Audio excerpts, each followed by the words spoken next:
Hi, good evening, and welcome to my daily live session on various topics from my toolkit for execution excellence. My name is Dinakar. I'm the founder of Samutana and the inventor of Do-How, a methodology for inspirational persuasion to achieve amazing outcomes, challenging goals.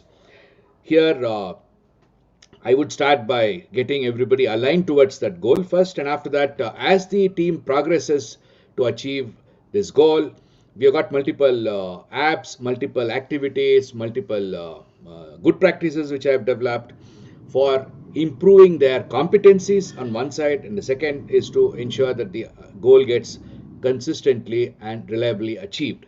So that's the value proposition that we bring to the table, basically in enabling your teams achieving challenging goals. That important goal which you have been missing in the last couple of years, you can be rest assured that our methodology will ensure that you can achieve this goal this financial year should you engage us. So thanks a lot for that very brief introduction. And we have been helping companies both on the top line and the bottom line. Top line would be mainly on the sales, business development. Bottom line would be the entire operational efficiency and effectiveness. And top line plus 20%, bottom line plus 15% have been the deliverables or the delivery that we have been doing till now. You could always look at a new video which I shared in YouTube. This is not a live video, it's a video which I recorded and after that did some amount of editing. And you like it, then please give a thumbs up, and let's see and meet again once more. And if you want to get to know more about what I do, you can visit dinakarmurthy.com, and then you're most welcome to go through the content, videos, blogs, then multiple things are there. You can definitely browse through, all pertaining to achieving amazing outcomes and challenging goals. And you can also write to me. Dinakar at samutana.com is my email, and I would be more than happy to reply to your queries. So with that very brief introduction, let me talk and let me get into the topic of the day, which is to talk about the cons and negatives of simultaneous engineering. I've been talking about simultaneous engineering this week. And what are the cons and negatives? That's something which is interesting. See, sometimes I wonder that I'm like the fish market guy in Europe. It is quite common who would come with a microphone and a public address system and start shouting. And more higher he shouts, more crowd he attracts.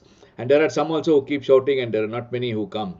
And sometimes I wonder that I would be something like that, shouting about what I know in the market, and it will take time for people to really appreciate what I know and use what I know because I'm giving it free of cost.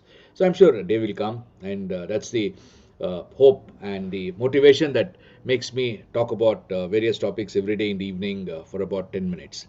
So now simultaneous engineering is the topic, and here we have got the focus on cons and negatives. The first one is, see, when you are talking about simultaneous engineering, like I said the other day, it's quite obvious that additional resources are required before any revenue generation. That means similar to what one would do with capital investment, right? When you're trying to produce a particular component, you buy a machine, and this machine is bought ahead of selling the product, and that is considered as an asset, and that asset gets depreciated over time. So in this case, the additional resources which one would need to invest in the company, unfortunately, the costing terminology calls them as liabilities, though every CEO, every manager would understand that his team and people in his team are real assets to the company. They are the true assets of the company. That's told in many forums and many discussions. However, the costing methodology, the way we do the financial accounting and costing, are considering them as liabilities. Therefore, there is no possibility to invest in a liability in advance and after that depreciate that. That doesn't really happen. Whereas the concept of asset, when you're buying a machine, the banks also are very happy. Banks will say, okay, absolutely fine, I'll give you the asset because the loans are given for the assets and they are hypothecated, and then you get the loan for a machine, whereas you can't get a loan for investing in people, which is the most important thing when it comes to simultaneous engineering. It's not about machines, it's about investing true assets of any company, people. So that would have to be done ahead of revenue generation. That's a negative, which is something one has to consider or plan at least. Consider definitely. It's not something which is known, quite obvious it is. And the next one is, this is something which is very critical. Listen to me very, very carefully. See, when the activities used to be done sequentially, that means you had the product development, and after that the manufacturing engineering, then maybe the purchasing came into picture, etc. When these functions would go in a series activity, each function was only looking at their expertise. So the manufacturing engineering would only look at how to make sure that the manufacturing engineering is done the best way with all the product limitations that came to them. And similarly, the purchasing guy with all the flaws in the purchasing drawings and the specifications of the components to be purchased went on to get the vendors in the best possible way using his skills and his functional expertise. Whereas when you do it in a group, when it is a simultaneous engineering, when everybody is sitting together and they're trying to do all the activities in one go, something similar to what happens in an agile development in the software field, the depth of perfection and the desire to excel in that particular function will go down. That means the functional excellence may really get hit. That's the next serious problem. Here, I remember to have seen a video. I don't know whether you have watched that. It's a video about the way the risk got shared when I think it was U.S. Space Shuttle Columbia, which took off, and after that, very shortly after takeoff, it exploded. There was an accident. So everybody on board of the U.S. shuttle died.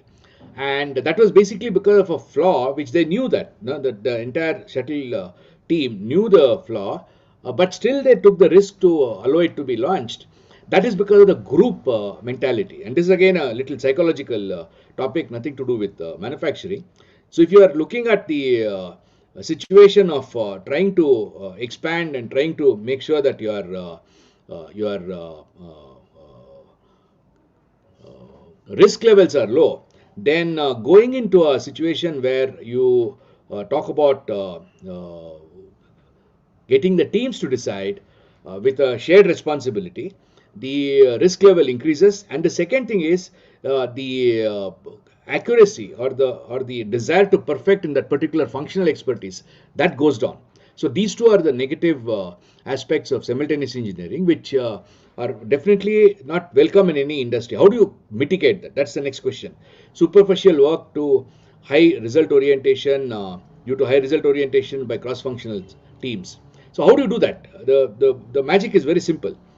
In a simultaneous engineering activity, you try to create a matrix organization wherein the department head of the person who is working in the project, in the simultaneous engineering project, still continues to be an expert, and he is the one who is going to accept any work done in the simultaneous engineering project.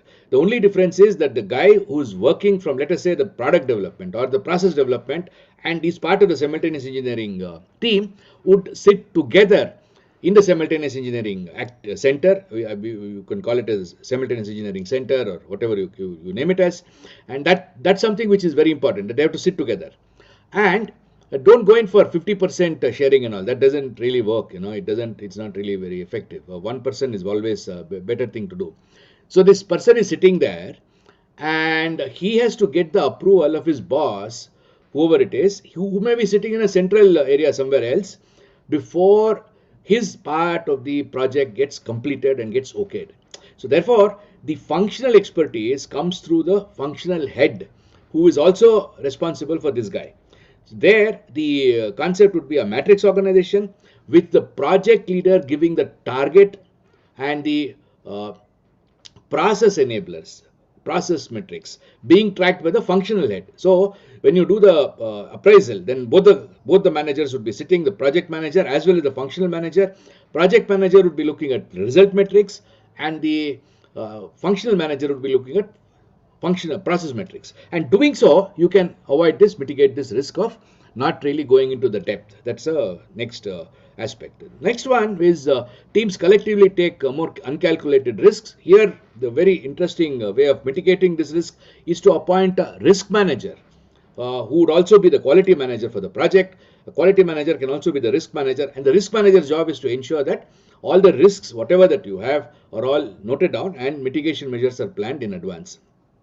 With these two mitigation measures, one is to have a risk manager, and this risk manager is also the quality manager of the project, and then the superficial work through matrix organization and additional resources before revenue generation. I think that's something which is not you can't mitigate that. The only way you can do it is to make sure that your product, whatever you're developing, gets more and more validated by many before you really start the development activity. Therefore, a cross-functional panel to validate the application, validate the benefit and the success of that particular product would be very much necessary in the beginning, in the early stages. So with that, you can mitigate all these three risks and then achieve wow effect with simultaneous engineering. Thanks a lot for watching. For those of you in India, have a nice evening.